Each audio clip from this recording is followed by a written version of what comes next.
최근 경북 경주시청의 철인 3종 팀이 논란이 되고 있습니다. 감독의 폭언과 폭행, 팀닥터의 금품 요구, 거기에 강압적인 선배 문화까지 아주 뷔페가 따로 없을 지경인데요. 한 사람의 극단적인 선택을 강요한 스포츠 폭력, 대체 언제쯤 사라질 수 있을까요? 부디 고 최숙현 선수의 마지막 바람처럼 죄를 지은 자들의 죄가 명백하게 밝혀져 죗값을 치르기를 바랍니다. 미국 체조협회에서도 비슷한 사건이 일어났었습니다. 바로 20년이 넘도록 미국 체조협회를 위해 헌신해온 팀닥터 레리 네서의 성범죄 스캔들인데요. 치료를 핑계로 어린 여자 선수들을 성추행했던 네서, 결국 징역 175년을 선고받으며 일단락됩니다. 무려 500명 이상의 피해자를 낳은 이 전대미문의 사건을 다룬 넷플릭스 다큐멘터리 우리는 영원히 어리지 않다입니다. 안녕하세요, 동갑튜브입니다. 운동선수들은 그들이 가진 비범한 재능과 엄청난 노력으로 일반 사람들은 상상하기 어려운 장면들을 보여주곤 하죠. 그들의 노력이 빛을 발하기 위해서는 공정한 규칙이 필요합니다. 외부 요건들에 의해 흔들리지 않는, 그리고 선수들의 재능과 노력을 빛나게 해줄 수 있는 그런 공정한 운동장 말이죠.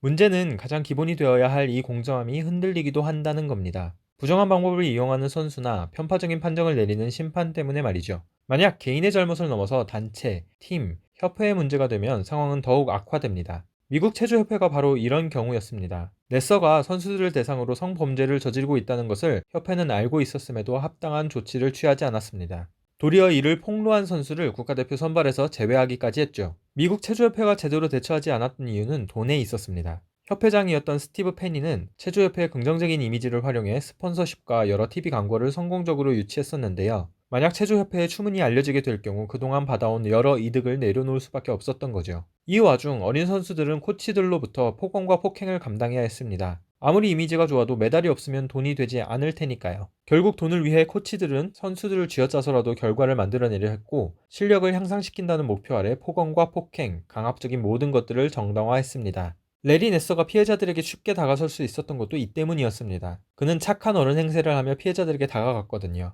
재미있고 때로는 간식도 챙겨주는 어른이었던 네서에게 아이들은 무방비한 채로 노출될 수밖에 없었습니다. 그렇게 범죄의 피해자가 될 수밖에 없었죠. 그것이 범죄이며 문제가 된다는 걸 어려서는 이해하기가 어려웠습니다. 그들을 돕는 손길도 없었고요.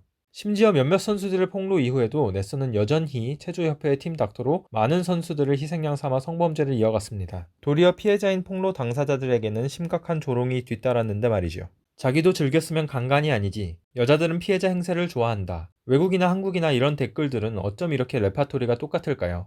아슬리트 A로만 불렸던 선수들은 연대의 힘을 통해 용기를 얻었고 무려 150명이 넘는 여성들이 증언대에서 용감한 증언을 이어갔습니다. 결국 네서가 징역 175년형을 선고받으며 이 사건은 일단락되었지만 여전히 스캔들은 현재 진행형입니다. 미국 법무부는 선수의 성학대 혐의를 감추려 한 혐의로 전미체조협회와 미국 올림픽협회 그리고 FBI를 수사 중이라고 하는데요. 2015년에도 아니 1997년에도 제대로 된 조처가 있었다면 더 많은 피해자를 막을 수 있었던 이 사건, 이번에는 부디 매듭을 제대로 맺을 수 있었으면 좋겠습니다. 오늘의 영상이 도움이 되셨다면 좋아요와 구독 그리고 알림 설정을 부탁드립니다. 감사합니다.